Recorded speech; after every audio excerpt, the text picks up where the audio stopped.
let's see if we can go to our interview right now. Dylan, we got somebody on. Do we have our fire chief on the line? We should, Mr. Hedges, you should have a button there to unmute yourself and hop on the call. Yes, can you hear me? We sure can. Hey, I am so glad. We tried several different ways to get you on the air, and I apologize that we had a few technical difficulties, but we really wanted you to join in and jump on and be a part of what we're doing here at BCB. Okay, well, thank you for the invite. So if you will, do me a small favor, just kind of introduce, I can see you looking stunning there in your uniform, but if you could do me a favor, kind of introduce yourself and a little bit about you and your career. Okay, my name is Kenneth Hedges. I work for the Denton Fire Department. I've been here a little over 25 years now. I started as an entry-level firefighter, and I worked my way up through the ranks. So from firefighter to our next position is considered driver. So the ones that actually drive the fire apparatus. Nice. In a few years as driver, promoted to a supervisory role of captain. I was over a crew of 6 for approximately 5 to 6 years.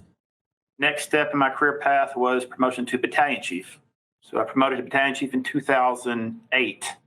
And at that point, I moved from what would be considered operational or shift work, which is 24 hours on, 48 off, to a schedule of 8 to 5 Monday through Friday, which was a huge cultural shock. So 13 years of shift work, and you get to work one day and you're off too, and all of a sudden you're working 5 days a week. It's like, this is crazy. How do people do this?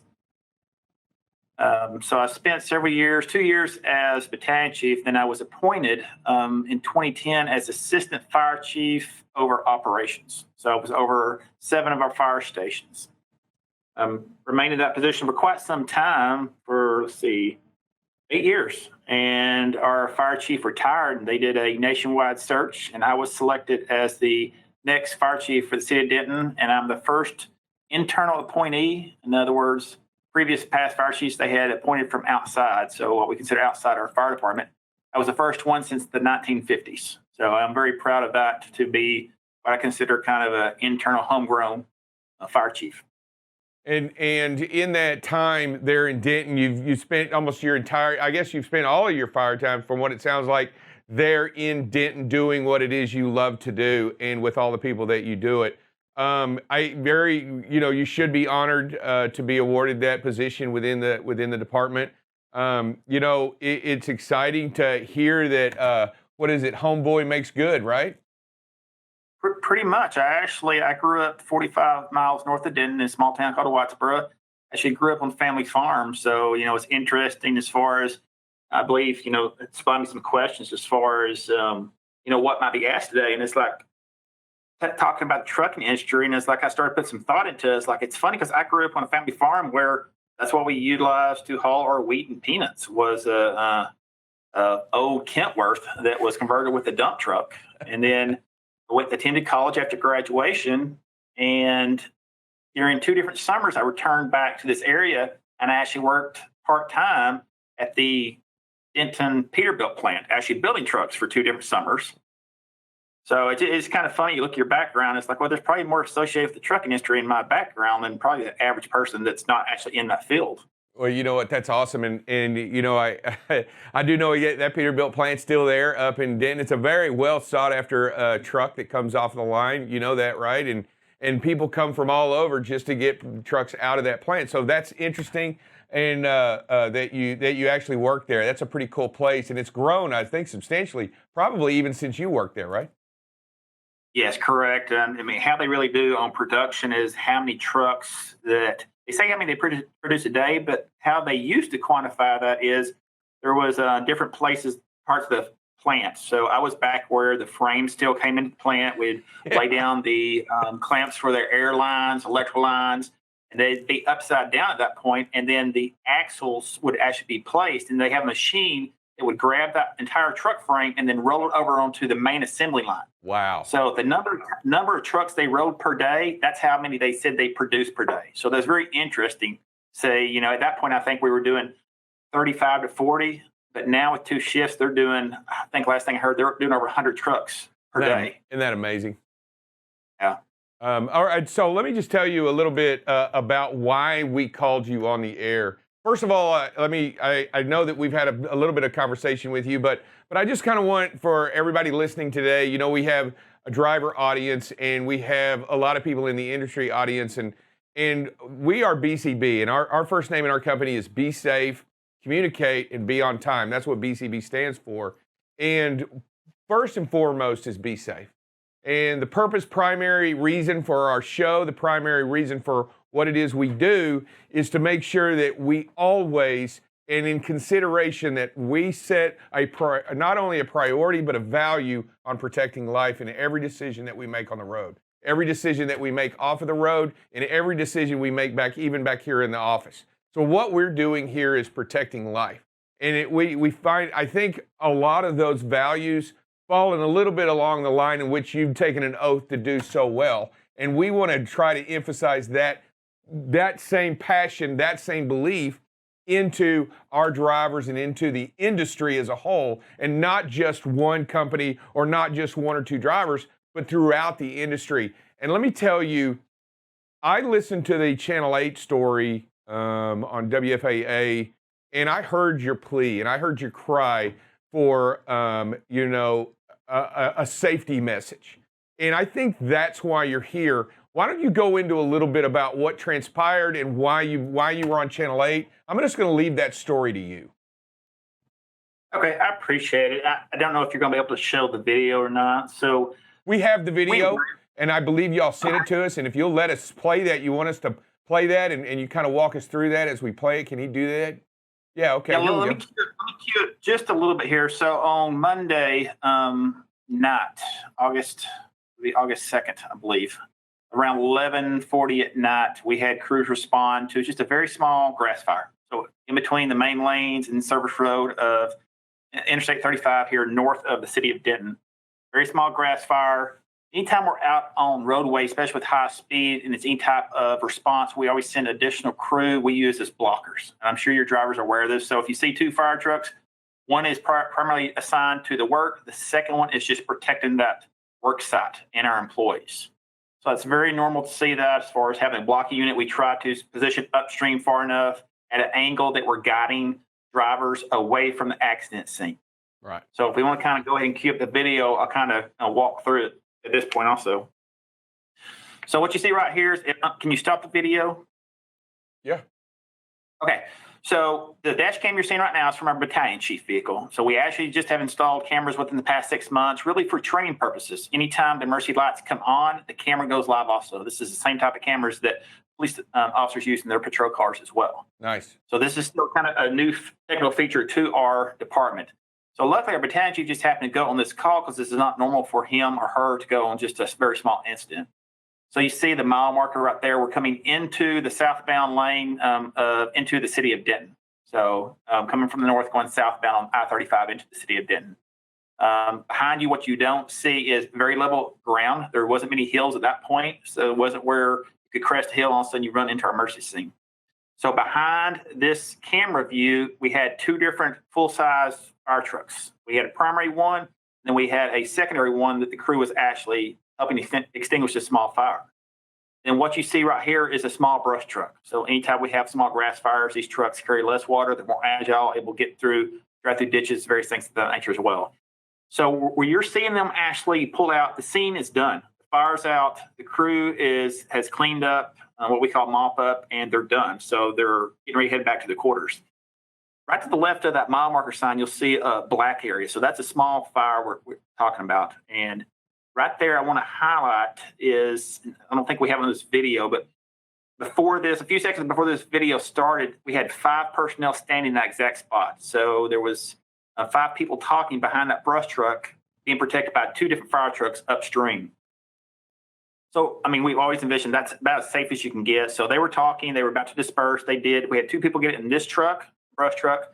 We had 1 get in the battalion chief truck, which is where the camera is. And then we had 2 walk upstream to our Quint, our ladder truck as well. And as we want to go ahead and progress this, and whenever the truck comes in view, if we'll stop it again. So brush truck's leaving. 12 seconds after this, the BC is about to pull out, and all of a sudden you'll see stop right there. So this truck was in the right-hand lane, and he directly hit our first blocking engine in the left side driver's door. Wow. It appears at full speed. Doesn't seem like the driver. Two things. He didn't notice to slow down. He didn't notice to go from the right to the left lane because everything was being funneled to the left lane.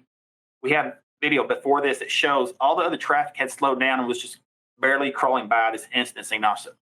So this person had no clue what was going on whatsoever. When it hit our first blocking fire truck, the employee that had just got back into that cab, luckily he was inside because he just went into the door.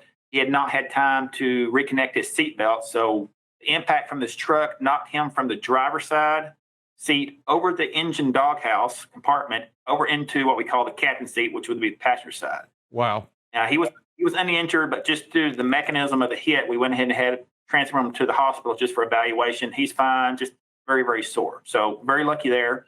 So this truck bounced off that, and then it bounced into our second unit, just took the first bumper off, and then it goes through this area right here. And I think what's important is watch this, where I'm talking about that black area there. That's where employees, they were standing on that water. So watch where the truck goes right over the middle of where they were standing. Right there. So, and just to go ahead and play it on through, so the truck, I stopped the video because it's too big to send, but the truck goes ahead and lays over on its driver's side. There is some still photos also that I supplied of damage on our engines, and I want to show so that was the primary engine that was struck. Driver's side there. Obviously, it's a heavy-duty vehicle also, so, we are expecting this to come back as far as evaluation by the insurance adjuster. This will be a total loss as well. This was an older unit, so we were able to actually probably go ahead and send it out the door and send it to auction. This is a good picture here. So this is the first unit you hit. It hit here, bottom screen. Up at the top, that is our Quint. That's the distance it went from this engine to the next engine. And then when it came into the camera view, is even further in front of that. So that shows you how fast the driver was actually going. Wow. There's really no deceleration whatsoever. And then we go to, I think, one more still photo. Should be the front of the truck. Yeah, I don't think we have that one.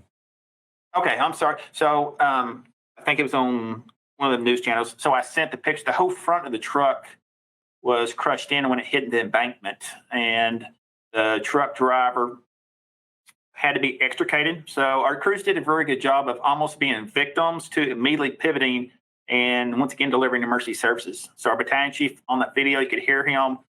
I think he said a word that probably shouldn't be repeated, but that's very understandable. He immediately called dispatch to send additional resources, saying that we just had a semi go through our scene, lay on its side, and send what we have.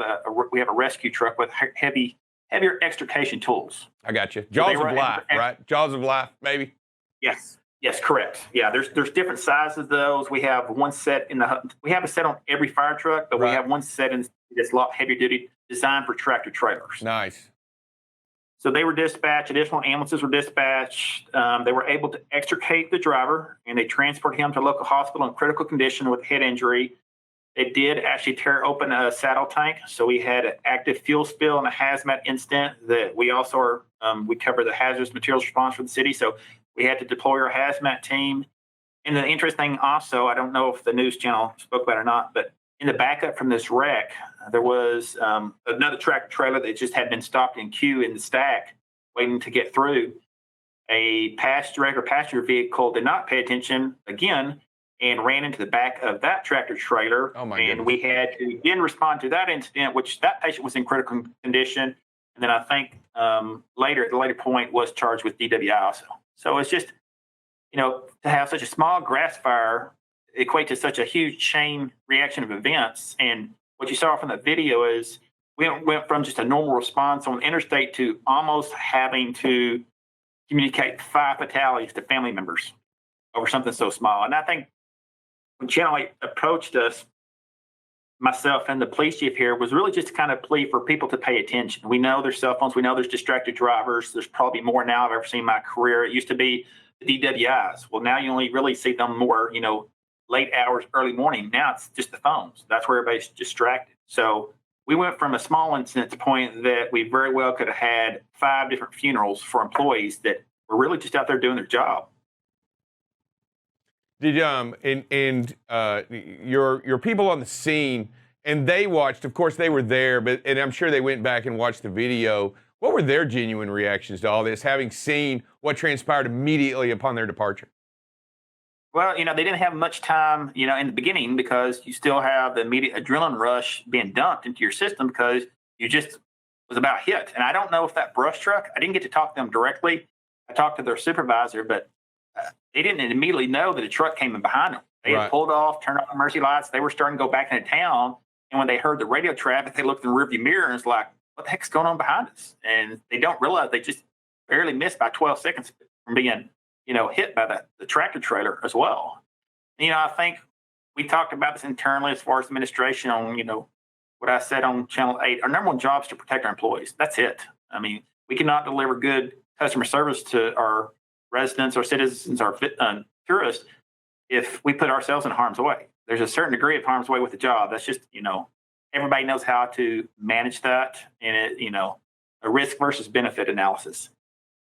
What I have got from a lot of people, I've shared this with a lot of the fire department chiefs as well and asking input because it's like, what do we do? I mean, this is just, it's going to get worse as well. And almost everyone has replied back. It's like, it's not the fires that the firefighters are scared of anymore because they're more in control of that. It is response on interstates. That is the number one thing that if you really had a firefighter tell you that they're concerned about, that lies the greatest risk nowadays. Wow, and I'll tell you that to speak to that, our individuals that work here spend their lives on the interstates. They spend their moments every day on the interstates trying to do what they do, and that's where they live and that's where they make their living. And it is important that we continue to hear these things and see these things that you present to us, so that we can learn from them and try to take something from them and just see how so much can change in just a moment. And I heard on the call or on the program that you had, and it was your call out to talk about emergency responders on the road. You want to go ahead and speak to that? Sure, and I really want to point out, it's not just first responders, it's construction workers. We all drive through that daily where it says slow down, additional fines on construction workers, but you've almost got to put yourself in that position. I spent 13 years working the interstates through Denton when they were narrower and there was more high speed as well. But I think now as they've widened roadways, and I'll just be honest, is your drivers are the professional drivers out there. All the people in the passenger vehicles are the ones that, I mean, be blunt, half of them don't know what they're doing. And that's usually where our dangers come from as well, is we usually can rely on the tractor trailer drivers to almost support us on dealing with the passenger traffic on the roadways. So it's not just for first responders, it's for anybody out there actively working on the side of the road. And I was thinking about this also prior to this interview. It's like, to put themselves in that position is, hopefully not every driver out there now has broke down on the side of the road, but, after a period of time, you're going to break down. You know what it's like to be buzzed by vehicles at 70, 80 miles an hour, and you're right beside the roadway, unable to get behind some type of safety barricade or something of that nature as well. So that's really kind of the intent years ago when all fire departments started sending blocking engines. They were having too many injuries across the nation over whether somebody was just clipped or just full-on hit. It's like, well, now let's start putting ourselves between our people on the ground and the traffic as well. And that's kind of where the blocking strategy came up with. So send additional units, and their sole purpose is just to run interference. Is they'll take the blunt of the hit as not to injure somebody on the ground. That's obviously, more opportunities to be severely injured, if not killed. So really my summary of this is pay attention. I mean, don't let that distraction bother you.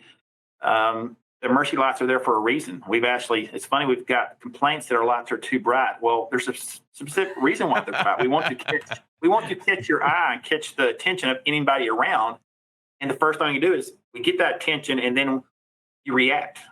Sometimes it's not positive reaction, sometimes it's negative, but at least you're doing something. That's what it would be interesting to have a conversation with this driver and just talk to him. It's like, did you not see it? And I know the local police department is still trying to have those interviews, and he's still not fully coherent right now, but it's going to be interesting kind of as a hot wash, and talk about after action. What could we done differently? It's like, what could that driver done differently? What was he doing? Was he on the phone? Was he just not paying attention? Did he have some type of medical emergency?